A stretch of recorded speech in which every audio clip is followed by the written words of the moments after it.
राज्य में आज मुख्यमंत्री मोहन चरण माझी द्वारा अंत्योदय गृह योजना भली एक जुगान्तकारी योजनार लोकार्पण कर परिप्रेक्षी में आज गजपति जिला मोहना स्थित स्थानीय हाईस्कल मिनी स्टाडियम ठारे भर्चुआल कॉन्फ्रेंसिंग माध्यम उद्घाटन होइछे।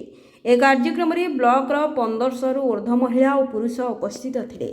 ता सहित बहु मान्यगण्य व्यक्ति माने उपस्थित थे।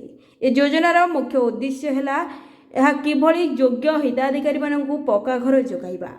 आज प्रथम किस्ती 81 जन योग्य हिताधिकारी अंत्योदय गृह योजनार कार्यादेश होइछि।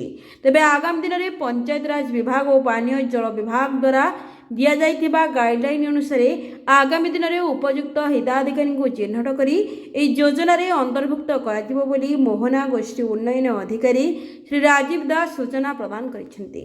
गजपति जिलार मनोज कुमार पाढ़ी रिपोर्ट ओडिशा डिजिटाल।